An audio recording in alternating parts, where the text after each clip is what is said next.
What's going on, guys? Nick here. Today we're going to be installing Whiteline camber bolts on the front of the BRZ.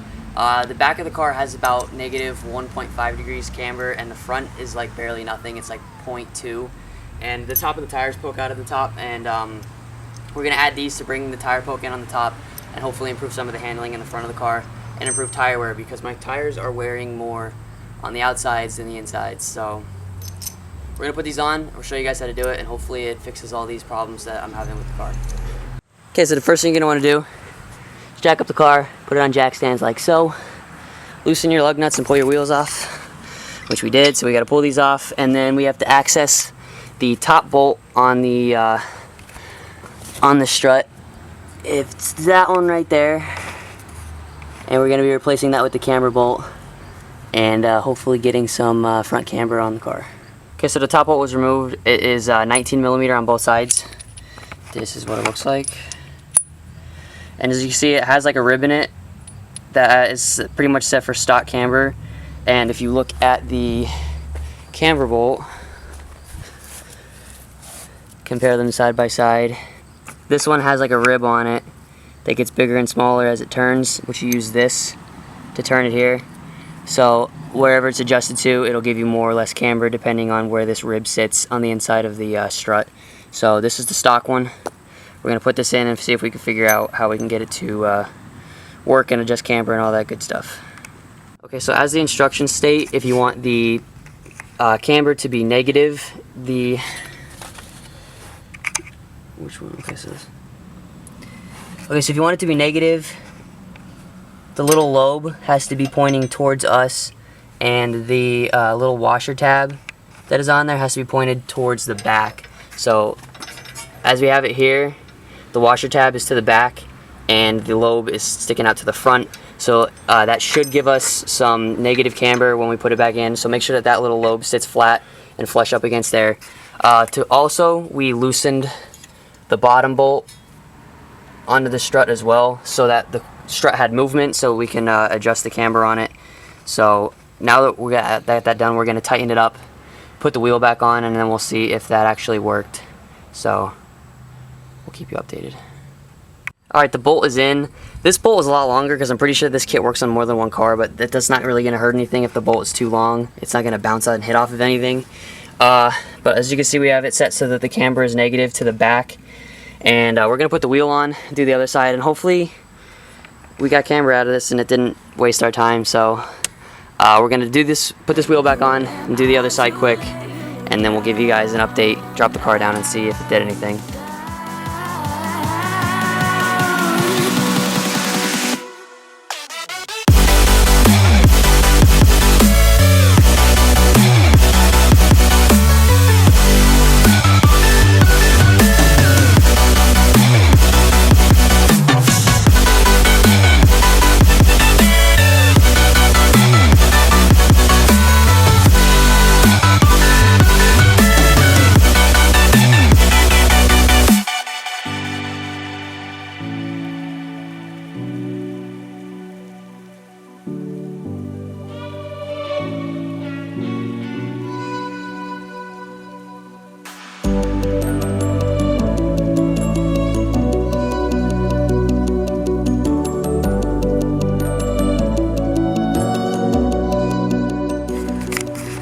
Okay, so we finished installing the camber bolts, and we dropped the car down and there was no difference at all. And we went on a whole bunch of different videos and a whole bunch of different forums, and we finally found a guy on a Scion TC forum. There you go. He explained it in great detail how to adjust the camber bolt so that you actually get something out of it, and we did it on the driver's side so far, and the other side is non-adjusted, so we'll show you the difference. This is with the camber. It tucked the top of the tire in quite a bit. It's probably not 1.5 degrees like they advertise. It's probably closer to 1, like my buddy said. But as you can see, that's how much of the tire is tucked in on the top. And then I'll show you the other side. This is with the camber bolt that's not adjusted. It's sticking out quite a bit. There's not a lot of camber. Actually, there's no camber at all. And then if you look at it from the top here, a lot more of the tire is sticking out. So we'll go to a direct comparison here. This is non-adjusted, and this is adjusted. So the tire is tucked in quite a bit more. So we're gonna take this wheel off on this side and show you exactly how to adjust it, since no one else shows how to do it. And we'll show you guys exactly how to do it and what it looks like when you're finished. Okay, so this is what we found out.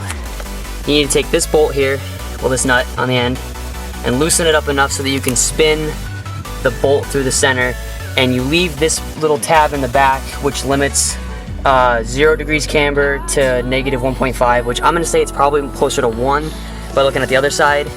But you spin the bolt and you can literally watch the brake disc going in, and when it gets back to 0, coming back out. And when you have it facing this way towards positive, it stays at 0 and then goes outward.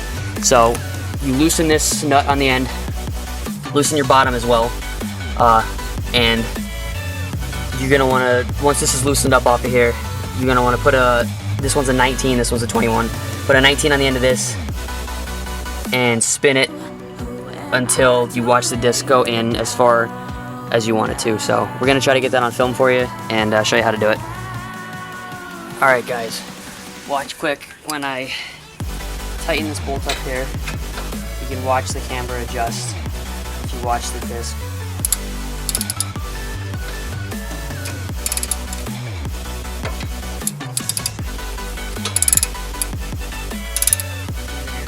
I got it.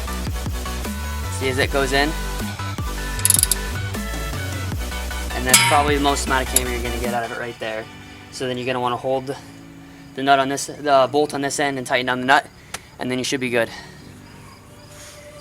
Alright guys, excuse the car being really dirty, I'm going to wash it right after this. But we just finished the camber bolts, and as you can see, the tire is tucked in pretty well. It almost is flush with the fender. It's a lot better than it used to be. Stock, when I had the lowering springs on it, which I still have them on. Give you a better look here. It kind of sits pretty flush there. The car does have a little bit of toe out in the front, so it kind of looks like they stick out in the front a little bit. That's just because of the toe that they have on them from their alignment. But stock camber with the lowering springs on it was right around -0.2 or -0.3. If I had to guess by looking at this now, it's probably 1 degree exactly. They claim 1.5, but the back is about 1.5, and that doesn't look like it's about the same. So if I had to guess, I'm gonna say that it's about 1 degree. I am gonna get the car aligned, just so that everything's kosher and everything's good with the car. So I'm gonna get an alignment, and then I'll be able to tell you guys exactly what the specs are. But it did really bring the top of the tires in by quite a bit, and hopefully it'll give us a better handling characteristics, because when the weight of the car shifts down on the suspension, the tire will be more flat on the ground and I'll have more front end grip. But yeah, the install there, probably with our little mishap where we had to actually figure out how to adjust them, probably took us about 2 hours to do, but all in all, not too bad. Car came out really good, and for the price, you really can't beat them. It's $35 for camber bolts, and if you do camber plates, they're usually right around $300, so saves you a lot of money. Alright guys, so that is how you install camber bolts on a 2013 and up Subaru BRZ, Scion FRS, or GT86. Again, if you have any questions about the install, please leave it in the comment section below. I'll try to help you out as much as possible. I want to thank my buddy Joe for helping me out doing this video. He's over there. He's also filming a new video for his channel. If you guys want to check that out, I'll drop a link to his channel in the description. He'll be filming an update video. There he is. Filming an update video on the GTI that I reviewed over a year ago. 2 years ago now. Yeah. Almost 2 years ago I reviewed it. He's going to be doing an update video on it, and I might be doing an updated review on it at some point. So thank you guys so much for watching this video. Again, if any comments, any questions, leave them in the comments, and I'll see you guys next time.